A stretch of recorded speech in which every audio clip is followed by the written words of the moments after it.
راہ زندگی، راہ زندگی، راہ زندگی، راہ زندگی، راہ زندگی، راہ زندگی۔ زندگی کے نشیب و فراز میں محبت کے احساس سے تازہ دم ہونے کے لیے پروگرام سنیے راہ زندگی۔ ہوا کے دوش پہ آپ سب کی سماعتوں کی نظر جوشوا کا سلام۔ کہیے جناب کیسے ہیں آپ سب؟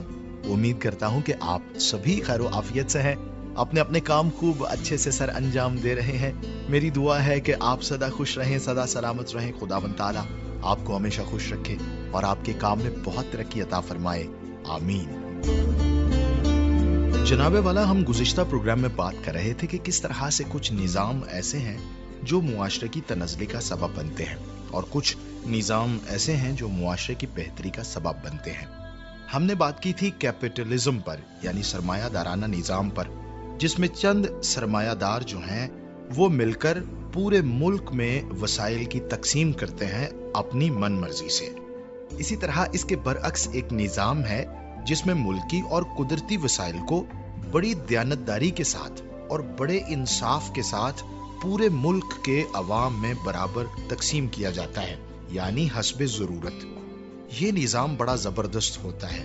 ماہر عمرانیات کہتے ہیں کہ جب وسائل کی منصفانہ تقسیم ہوتی ہے تو پھر معاشرے سے برائی بھی ختم ہوتی ہے، معاشرہ جو ہے وہ بہتری کی جانب بڑھتا ہے، وہ ترقی کی راہ پر گامزن ہوتا ہے۔ میں آپ کو بتانا چاہتا ہوں کہ بہت سے ملک دشمن عناصر ایسے نظام کو رائج کرنے سے ڈرتے ہیں، اس وجہ سے کہ کہیں یہ معاشرہ ترقی کی راہ پر گامزن نہ ہو جائے۔ ہم اس نظام کو سوشلزم بھی کہتے ہیں، یا اسی کے ساتھ ساتھ ایک اور لفظ بولا جاتا ہے، کیمونزم بھی بولا جاتا ہے، اور اس کے بارے میں ایک غلط رائے ہے، اور وہ یہ ہے کہ شاید یہ ایسے لوگوں کا نظام ہوتا ہے جو کسی بھی مذہب کو نہیں مانتے۔ تو جناب ایسا نہیں ہے، چونکہ اس کا تعلق جو ہے وہ معاشی نظام سے ہے، یعنی اس نظام میں جو قدرتی اور ملکی وسائل ہیں ان کو منصفانہ تقسیم کیا جاتا ہے۔ اور جب وسائل کی منصفانہ تقسیم ہوتی ہے تب ہر آدمی، وہ کسی بھی طبقے سے تعلق رکھتا ہے، وہ گاؤں میں رہتا ہے، شہر میں رہتا ہے، وہ چھوٹا کاروبار کرتا ہے، وہ بڑا کاروبار کرتا ہے، اس کی قابلیت کے مطابق اس کو مناسب مل رہا ہے، اس وجہ سے وہ مطمئن رہتا ہے۔ اور جب معاشرے کے لوگ مطمئن رہتے ہیں تب برائی کا خاتمہ ہوتا ہے، تب جبر نہیں ہوتا، ظلم و تشدد نہیں ہوتا، چونکہ لوگ جو ہیں وہ ذہنی طور پر ریلیکس رہتے ہیں۔ اور زبردست بات یہ ہے کہ جب انسان ذہنی طور پر ریلیکس ہے، مطمئن ہے، تب ہی وہ خدا کی عبادت بھی بہتر طریقے سے کر پاتا ہے، اور ایسے ماحول میں ہی ایک انسان بہتر طریقے سے خدا کو جان پاتا ہے۔ پروگرام میں آگے بڑھیں گے، سنیں گے تلاوت کلام پاک۔ خداوند سلطنت کرتا ہے، وہ شوکت سے ملبس ہے، خداوند قدرت سے ملبس ہے، وہ اس سے کمر بستہ ہے، اس لیے جہاں قائم ہے اور اسے جنبش نہیں۔ تیرا تخت قدیم سے قائم ہے، تو ازل سے ہے۔ سیلابوں نے اے خداوند، سیلابوں نے شور مچا رکھا ہے، سیلاب موج زن ہیں بحروں کی آواز سے، سمندر کی زبردست موجوں سے بھی۔ خداوند بلند و قادر ہے، تیری شہادتیں بالکل سچی ہیں۔ اے خداوند، عبدالآباد کے لیے قدوسیت تیرے گھر کو زیبا ہے۔ سن رہے تھے تلاوت کلام پاک۔ ہم خدا کی شکر گزاری کرتے ہیں اس کے زندہ پاک کلام کے لیے جو ہر دم ہماری رہنمائی کرتا ہے۔ اور ابھی وقت ہے کہ میں شامل کروں آپ کی طرف سے بھیجے گئے میسیجز اور خطوط۔ ایک خط ہے اس وقت میرے سامنے، اور وہ ہے جاوید عنایت صاحب کی جانب سے، جن کا تعلق برطانیہ سے ہے۔ لکھتے ہیں کہ پروگرام راہ زندگی عظمیٰ یونس صاحبہ کی میزبانی میں سنا۔ عظمیٰ یونس صاحبہ نے جس انداز سے پروگرام پیش کیا، محسوس ہو رہا تھا کہ ان کی طبیعت ناساز ہے، کیونکہ ان کی آواز میں وہ کھنک اور چہچہاتی آواز میں انداز بیان نہیں تھا جو ہم ہمیشہ سنتے ہیں۔ پروگرام کے آغاز میں جو گفتگو پیش کی گئی وہ بہت سبق آموز تھی۔ واقعی بچوں کو والدین کی ہمیشہ اطاعت کرنی چاہیے تاکہ وہ زندگی میں ہمیشہ کامیابی کی راہ پر گامزن رہیں۔ حمدیہ گیت اور کلام پاک کی تلاوت سن کر بہت برکت ملی۔ بہت بہت شکریہ جاوید عنایت صاحب۔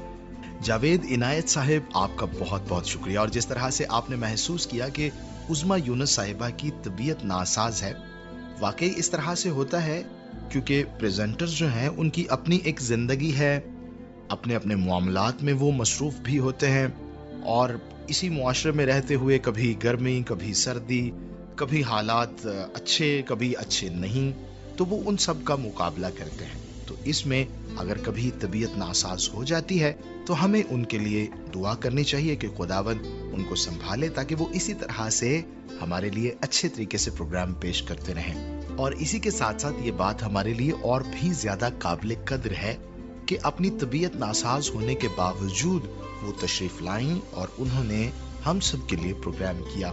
آپ کا بھی بہت شکریہ۔ یقیناً جب انسان کو محبت ہوتی ہے، کوئی انسان کسی کے لیے اہم ہوتا ہے، تب بھی وہ محسوس کرتا ہے کہ اس کی طبیعت ٹھیک نہیں ہے، آج وہ اچھے موڈ میں نہیں ہے۔ یہ آپ کی محبت ہے۔ بہت بہت شکریہ جاوید عنایت صاحب۔ اسی کے ساتھ جو اگلا میسج ہے وہ بھی بڑی تفصیل سے ہے۔ یہ لکھا ہے جناب ماسٹر محبوب احمد صاحب نے۔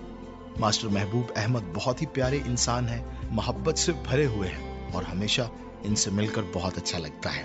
فرماتے ہیں کہ آج کے پروگرام کا آغاز محترم جوشوا بھائی کی فکر انگیز گفتگو سے ہوا، جس میں رکے ہوئے اور چلتے ہوئے پانی کے فوائد و نقصانات پر روشنی ڈالی گئی۔ ان کی باتوں نے نہ صرف ذہن کو جھنجھوڑا بلکہ زندگی کے کئی پہلوؤں پر غور کرنے کا موقع بھی دیا۔ بعد ازاں کلام الہی کی تلاوت سے روح منور ہوئی اور پھر حمدیہ کلام کو سامعین کے ساتھ مل کر گنگنانے نے روحانی سکون کی کیفیت کو اور بھی گہرا کر دیا۔ دوستوں کے محبت بھرے خطوط اور پیغامات سن کر دل خوشی سے بھر آیا۔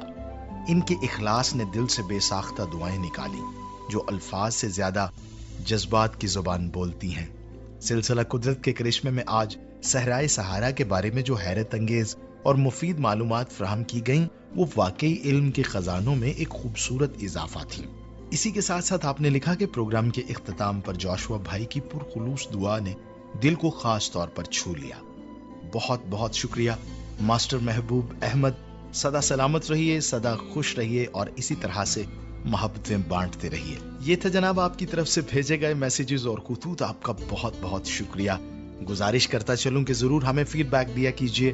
خط لکھ کر پوسٹ کرنے کے لیے ہمارا پتہ ہے پروگرام راہ زندگی، پی او باکس نمبر 117 یعنی 117 فیصل آباد پاکستان۔ اسی طرح سے آپ ہمیں کال کر سکتے ہیں یا میسج کر سکتے ہیں ہمارے اس نمبر پر 0316 74 77 655 یعنی 0316 7477 655۔ ہم منتظر رہیں گے آپ کی جانب سے فیڈ بیک کے۔ تو جناب پروگرام میں آگے بڑھتے ہیں، سنتے ہیں سلسلہ قدرت کے کرشمے۔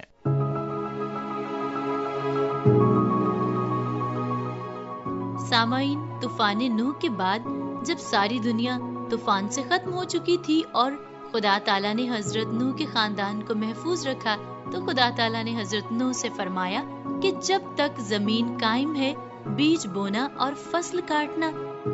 سامعین، آج ہم پروگرام قدرت کے کرشمے میں ان قدرتی طریقوں پر روشنی ڈالیں گے جن کے ذریعے سے بیج خود کار انداز میں لمبا سفر طے کر کے زمین کے ان حصوں میں پہنچتے ہیں جہاں زندگی کی رمق ہے۔ سامعین، قدرتی طریقے سے بیجوں کی نقل و حمل کے لیے ہوا سب سے طاقتور اور ہلکا پھلکا ذریعہ ہے۔ کچھ بیجوں کی بناوٹ اس طرح کی ہوتی ہے جیسے ان میں پر لگے ہوں۔ مثال کے طور پر روئی، میپل اور گھاس جیسے پودے کے بیج ہلکے پھلکے ہوتے ہیں اور ان کے ارد گرد ایسی پرنما ساختیں ہوتی ہیں جو انہیں دور دراز علاقوں تک لے جانے میں مددگار ثابت ہوتی ہیں۔ ایک مخصوص ہوا کا جھونکا، ایک چکردار طوفان یا ایک ہلکی سی لہر بھی انہیں کئی میل دور پہنچا دیتی ہے، اور جب مناسب ماحول میسر آتا ہے تو یہ بیج اگتے ہیں اور پودے کی صورت میں پروان چڑھتے ہیں۔ سامعین، بیجوں کی نقل و حمل میں پانی بھی ایک اہم اور دلچسپ ذریعہ ہے۔ ایسے بیج جو پانی کے ذریعے سے سفر کرتے ہیں وہ قدرتی طور پر ایسے بنائے گئے ہوتے ہیں کہ وہ پانی میں تیر سکیں یا بہاؤ کا مقابلہ کر سکیں۔ ان بیجوں کی ساخت عموماً ہموار اور واٹر پروف ہوتی ہے، جس سے وہ پانی میں گلنے سڑنے سے محفوظ رہتے ہیں اور طویل فاصلہ طے کر سکتے ہیں۔ کچھ بیجوں کے اندر ہوا بھری ہوتی ہے جو انہیں تیرنے میں مدد دیتی ہے۔ سامعین، ناریل کا بیج اس حوالے سے بہت مشہور ہے اور اس کا سخت اور ریشہ دار خول پانی کو جذب ہونے سے روکتا ہے اور اس کے اندر بھری ہوئی ہوا اسے تیرنے کے قابل بناتی ہے۔ ناریل کئی دنوں یا ہفتوں تک تیرتا رہتا ہے اور پھر کسی ساحل پر پہنچ کر اگ آتا ہے۔ سامعین، اس کے ساتھ ساتھ مینگروو ایک ایسا پودا ہے جس کے بیج پانی میں تیرتے ہیں اور تیرتے دوران ہی اگنا شروع کر دیتے ہیں۔ جب وہ مکمل طور پر تیار ہو جاتے ہیں تو پیرنٹ پلانٹ سے الگ ہو کر پانی میں تیرتے ہوئے کسی دلدلی علاقے میں پہنچ جاتے ہیں اور وہاں پر جڑ پکڑتے ہیں۔ پانی کے ذریعے بیج بہت دور تک سفر کرتے ہیں، یہاں تک کہ ایک جزیرے سے دوسرے جزیرے میں پہنچ جاتے ہیں، اور جب یہ دلدلی علاقوں میں اگتے ہیں تو وہاں پانی کو فلٹر کرتے ہیں اور ماحول کو صاف رکھنے میں اہم کردار ادا کرتے ہیں۔ سامعین، جانور بھی بیجوں کی منتقلی میں اہم کردار ادا کرتے ہیں، جن میں بندر، گلہریاں، چمگادڑ، ہرن، گائے، خچر، حتیٰ کہ کیڑے مکوڑے اور اس کے ساتھ ساتھ پرندے بھی شامل ہیں۔ ان پھلوں کے بیجوں کو جانور ہضم نہیں کر پاتے اور فضلے کے ذریعے سے کسی نئے مقام پر منتقل کر دیتے ہیں، جہاں پر یہ بیج پودے میں نمو پا جاتے ہیں۔ جانوروں کے ساتھ ساتھ پرندے بھی اس عمل میں اہم کردار ادا کرتے ہیں، اور چونکہ وہ لمبی پروازیں کرتے ہیں اس لیے بیج کو دور دراز علاقے میں پہنچانے کا باعث بنتے ہیں۔ کچھ بیج جو کانٹے دار، چپکنے والی یا ہکدار ساخت رکھتے ہیں وہ جانوروں کے جسم، کھال یا بال وغیرہ سے چمٹ جاتے ہیں اور چلتے پھرتے دوران ان کے جسم سے الگ ہو کر نئی جگہوں پر جا گرتے ہیں۔ سامعین، جانوروں کے ساتھ ساتھ انسان بھی لاشعوری طور پر بیجوں کے انتشار کا باعث بنتے ہیں، جس میں سفری سامان، مسافروں کے جوتوں، کپڑوں یا گاڑیوں کے پہیوں میں پھنسے بیجوں کی منتقلی شامل ہے۔ بیجوں کی نقل و حمل کا ایک انتہائی دلکش اور حیرت انگیز طریقہ بیلسٹک ڈسپریل کہلاتا ہے۔ یہ ایک ایسا عمل ہے جس میں پودے اپنے بیجوں کو زبردست دباؤ یا مکینکی قوت کے ذریعے ایک زوردار دھماکے کی صورت میں تیزی سے اچھالتے ہیں اور وہ کئی فٹ کے فاصلے پر منتقل ہو جاتے ہیں اور نئی جگہوں میں اگ آتے ہیں۔ سامعین، بیجوں کی حیرت انگیز نقل و حمل نہ صرف پودوں کی افزائش نسل کا ذریعہ ہے بلکہ ماحولیاتی نظام کی بہتری کا بھی ضامن ہے۔ جب یہ ننھے بیج نئی زمینوں پر جا کر گرتے ہیں تو وہاں کی بنجر مٹی زرخیز ہونے لگتی ہے، ماحول میں تازگی آتی ہے اور فضا آکسیجن سے بھرپور ہو جاتی ہے۔ یہ پودے نہ صرف زمین کو سنوارنے کا باعث بنتے ہیں بلکہ پرندوں، کیڑوں مکوڑوں اور دیگر جانوروں کے لیے خوراک اور پناہ گاہ بھی مہیا کرتے ہیں۔ ان پودوں کی جڑیں مٹی کو مضبوطی سے تھامے رکھتی ہیں، جس سے زمینی کٹاؤ اور سیلاب جیسے خطرات بھی کم ہو جاتے ہیں۔ حتیٰ کہ ریگستانی زمین میں بھی جب بیج ہوا کے دوش پر سفر کرتے پہنچتے ہیں اور بارش کے بعد اگتے ہیں تو تپتی صحرائی اور ریگستانی زمین میں نہ صرف جانوروں کی خوراک کا ذریعہ بنتے ہیں بلکہ ان کے لیے سایہ دار مسکن بھی فراہم کرتے ہیں۔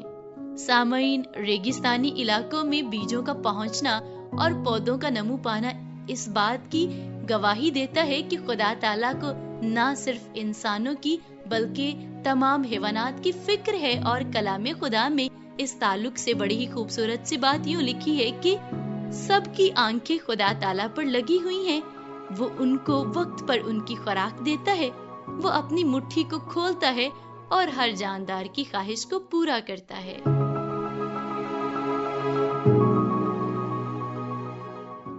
سن رہے تھے سلسلہ قدرت کے کرشمے۔ بات ہم کر رہے تھے کہ کس طرح سے منصفانہ تقسیم ہونی چاہیے وسائل کی۔ جس طرح سے پروگرام کے آغاز میں ہم بات کر رہے تھے کہ کس طرح سے وسائل کی منصفانہ تقسیم ہونی چاہیے، کلام مقدس پر غور کرتے ہوئے ہمیں پتہ چلتا ہے کہ خدا نے فرمایا کہ تو اپنے ملک میں جو بیوائیں ہیں ان کا خیال کرنا، غریبوں کا خیال رکھنا، یتیموں کا خیال رکھنا۔ زمینداروں کو خدا نے خاص طور پر انتباہ کیا کہ جب تم فصل کاٹو تو تب ان کا بہت خیال رکھو۔ متعدد بار یہ بات میں پہلے بھی کر چکا ہوں کہ خدا نے کہا کہ جو سٹے گر جائیں ان کو مت اٹھانا، وہ غریبوں کے لیے رہنے دینا، وہ آئیں چنیں اور وہ ان سے کھائیں۔ اور اس بات پر بھی ہم نے کئی مرتبہ غور کیا ہے کہ پہل ہمارے معاشرے میں بھی ایسا ہوا کرتا تھا۔ جو فصل کاٹا کرتے تھے ان کے گھر میں بھی دانے آتے تھے، حالانکہ زمین ان کی نہیں ہوا کرتی تھی۔ اسی طرح سے جو بیوائیں تھیں، جو غریب لوگ تھے، جو چھوٹے بچے تھے، جو بے سہارا بچے تھے، وہ کھیتوں میں جا کر سٹے چنا کرتے تھے۔ اس طرح سے ان کے گھر میں بھی اناج آ جاتا تھا، یعنی زمیندار کے ساتھ ساتھ باقی لوگ بھی استفادہ کیا کرتے تھے۔ خدا اسے بہت پسند کیا کرتا تھا۔ اور آج جب ہماری سوچ بدل گئی ہے، ہماری نیت بدل گئی ہے، تو پھر خدا کا بھی رویہ بدلا ہے۔ مثال کے طور پہ بے موسم بارش پہلے نہیں ہوا کرتی تھی۔ آپ نے دیکھا ہوگا کچھ سالوں سے بے موسم بارش ہوتی ہے۔ پھر اسی کے ساتھ ساتھ آپ نے دیکھا ہوگا کہ دھوپ وہ بھی خدا اتنی سی ہی دیا کرتا تھا جو ہماری فصلوں کے لیے، ہمارے مویشیوں کے لیے اور ہمارے لیے فائدہ مند ہوا کرتی تھی، لیکن اب وہ بھی تکلیف دینا شروع ہو گئی۔ اس کے بعد سردی جو ہے، کہتے ہیں ہمارے بڑے بزرگ کہ سردی بہت ہوا کرتی تھی، لیکن وہ سردی کسی کی بھی جان نہیں لیا کرتی تھی۔ لوگ اس میں اپنے کام کاج کیا کرتے تھے، وہ سارے سال کے لیے گرمی کا سامنا کرنے کے لیے تیار ہو جایا کرتے تھے۔ تو یہ نظام بڑا اچھا چل رہا تھا۔ جب ہم نے چھیڑ چھاڑ کرنا شروع کی، ہم نے جب سب کچھ اپنے ہاتھ میں لینے کی کوشش کی، ہماری نیت بدلی، تو پھر خدا کی طرف سے بھی رحمت برسنا بند ہو گئی۔ آج آپ دیکھیے، اس بات پر غور کیجئے گا۔ پروگرام میں آگے بڑھتے ہیں، سنتے ہیں سلسلہ یوتھ ٹاک۔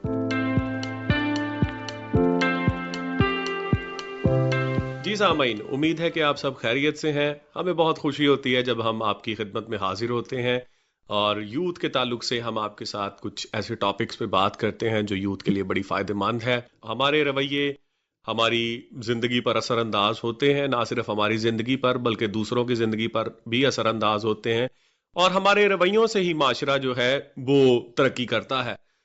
آج بھی ہمارے ساتھ موجود ہے نمرا اور فائقہ، اور آج بھی ہم ان کے ساتھ مل کر معافی کے ٹاپک پر بات کریں گے۔ یہ ٹاپک بڑا دلچسپ ہے اور یہ ٹاپک بڑا اہم ہے، اور ہم نے گزشتہ پروگرام میں یہ دیکھا تھا کہ معافی پانا اور معاف کرنا کتنا زیادہ اہم ہے، اور آج بھی ہم اس ٹاپک پہ آگے اس کو لے کے چلیں گے۔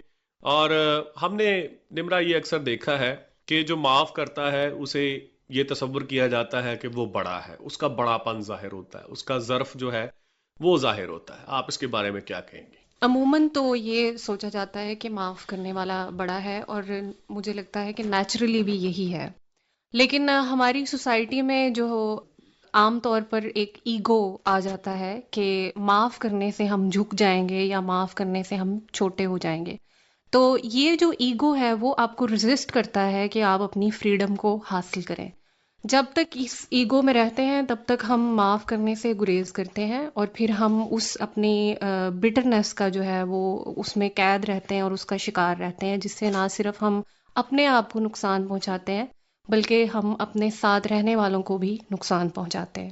ایک اور بات میں کہنا چاہوں گی کہ جب ہمیں اپنی غلطی کا احساس ہوتا ہے یا کہ یہ خیال آتا ہے کہ یہ چیز نہیں ہونی چاہیے تھی، تو ہم اپنے خالق سے معافی مانگتے ہیں، ہم خدا سے معافی مانگتے ہیں۔ تو نہ صرف ہمیں خدا سے معافی مانگنی چاہیے بلکہ جس کو انسان کو ہم نے ہرٹ کیا ہے اس سے بھی معافی مانگنی چاہیے۔ ہمیں نہ صرف معاف کرنا چاہیے بلکہ ہمیں اپنی غلطیوں کے لیے بھی دوسروں سے معافی مانگنی بہت ضروری ہے، کیونکہ اس عمل سے کیا ہوگا کہ دلوں کے اندر جو قدورتیں ہیں وہ ختم ہوں گی، ہماری اپنی سیلف گرومنگ ہوگی، اور ہمیں پتہ ہوگا کہ یہ چیز نیکسٹ ٹائم ہمیں نہیں کرنی اور ہمیں اپنی زندگی میں اس کو بہتر کرنا ہے۔ ہم نے انسانوں کی بات بھی کی کہ انسان ایک دوسرے کو معاف کرتے ہیں اور انہیں کرنا چاہیے، اور ہم نے خدا تعالیٰ کی بھی بات کی کہ خدا تعالیٰ معاف کرتے ہیں۔ اور یہاں پہ میں یہ بھی کہنا چاہوں گا کہ جیسے ہم ماں باپ کو دیکھتے ہیں، ماں باپ جو بڑے ہوتے ہیں اور ماں باپ اپنے بچوں سے محبت رکھتے ہیں. میں نے اس بات کو دیکھا ہے کہ بچے جب بھی غلطی کرتے ہیں تو ماں باپ انہیں معاف کرتے ہیں، اور یہ ان کی شفقت بھی ہے، یہ ان کی محبت بھی ہے، یہ ان کا بڑا پن بھی ہے. اور اس اعتبار سے اگر دیکھا جائے کہ جو شخص معاف کرتا ہے وہ اپنے بڑے پن کا ثبوت دیتا ہے، وہ اپنے بڑے پن کو ظاہر کرتا ہے. جس طرح ماں باپ بڑے ہوتے ہیں تو ہمیشہ بڑے ہی معاف کرتے ہیں، اور خداوند تعالیٰ جو سب سے اکبر ہیں، جو سب سے بڑے ہیں، ہمیشہ انسان کو معاف کرتے ہیں اور معافی کا اظہار کرتے ہیں.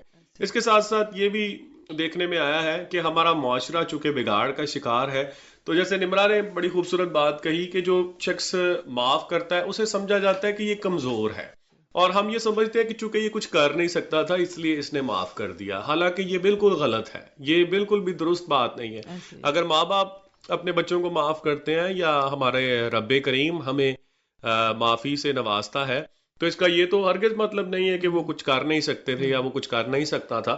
یقیناً وہ بہت کچھ کر سکتا ہے، لیکن وہ پھر بھی ہمیں اس لیے معاف کرتا ہے کیونکہ ہم اس کے قہر کا تجربہ کر ہی نہیں سکتے. اور اس لیے ہمیں سوسائٹی میں یہ دیکھنا چاہیے کہ اگر کوئی شخص معاف کر رہا ہے تو اسے بالکل یہ نہ سمجھے کہ وہ کمزور ہے یا اس میں وہ غیور نہیں ہے، بلکہ اس میں کوئی، بلکہ یہ دیکھنا چاہیے کہ اس کا ظرف بہت بڑا ہے. اور اس چیز سے انسپائر ہونا چاہیے اور اس چیز کو اپنی زندگی میں اپنانا چاہیے. بالکل. اس چیز کو اپنانے سے جو ہے وہ آپ اپنی بھی زندگی آسان کریں گے اور دوسروں کے لیے بھی آپ فائدہ مند ثابت ہوں گے، اور خدا کی نظر میں بھی آپ مقبول ٹھہریں گے. اور بالخصوص جس کو معاف کرنا بڑا مشکل ہو اس کو ضرور معاف کریں، کیونکہ ایسے عمل سے خدا جو ہے وہ خوش ہوتا ہے. اور کسی نے کیا خوب کہا کہ گھر پتہ نہیں کب بڑا ہو، گاڑی پتہ نہیں کب بڑی ہو، لیکن دل بڑا کریں. دل بڑا کرنے سے زندگی میں آسانیاں پیدا ہوتی ہیں، زندگی خوبصورت ہوتی ہے، ذہنی اور قلبی سکون حاصل ہوتا ہے.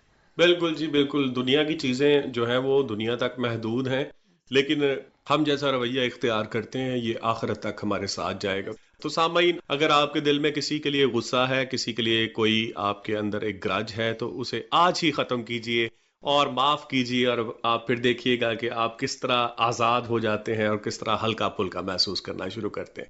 تو ابھی ہم آپ سے اجازت چاہیں گے. آپ اپنا خوب خیال رکھیے، اپنوں کا خیال رکھیے، محبتیں بانٹیں اور محبتیں بٹوریں. خداوند آپ سب کو برکت دے. اگلے ایپیسوڈ تک کے لیے ہمیں اجازت دیجیے. خدا حافظ. سن رہے تھے سلسلہ یوتھ ٹاک. امید کرتا ہوں کہ پروگرام سبھی کو پسند آ رہا ہے. ہماری گفتگو بھی آپ سب کو پسند آ رہی ہے. ہم بات کر رہے تھے منصفانہ تقسیم پر. تو بانی پاکستان جناب قائد اعظم محمد علی جناح اس بات پر وہ اس اصول کے بہت پکے تھے. 11 اگست کو جو یوم اقلیت کے موقع پر انہوں نے تقریر کی تھی، اگر آپ اس تقریر کو غور سے سنیں تو پتہ چلے گا کہ جب پاکستان بنا تھا تو اس کا منشور کتنا پیارا تھا، بنانے والوں کی سوچ کتنی پیاری اور کتنی اچھی تھی کہ سب کے سب تمام طبقات، چاہے کوئی اقلیت میں ہے، چاہے کوئی اکثریت میں ہے، چاہے کوئی غریب ہے، چاہے کوئی امیر ہے، اب ملک پاکستان میں آزاد ہیں اور سب کو ان کے حقوق حاصل ہوں گے اور سب کے سب برابر ہیں. واہ کیا کمال کی بات ہے. آئیے ہم دعا کریں. خدائے قادر مطلق، میں تیری منت کرتا ہوں ہم سب کو بڑی برکت عطا فرما. جو ہمارے لسنرز ہیں ان سب پر اپنی رحمت کا بادل برسانا. اگر کوئی بیمار ہے تو اس کی بیماری جاتی رہے، اگر کوئی ناخوش ہے تو اس کی ناخوشی خوشی میں بدل جائے، گھریلو جھگڑے ختم ہو جائیں، ہمارا معاشرہ اور ہمارا ملک بھی ترقی کی راہ پر گامزن ہو. خدائے قادر مطلق اسے بنانے والوں کی نسلوں کو برکت دینا. خداوند یسوع مسیح کے نام سے آمین. اپنا بہت خیال رکھیے گا جی. اجازت دیجیے اپنے ہوسٹ جوشوا کو. خدا حافظ.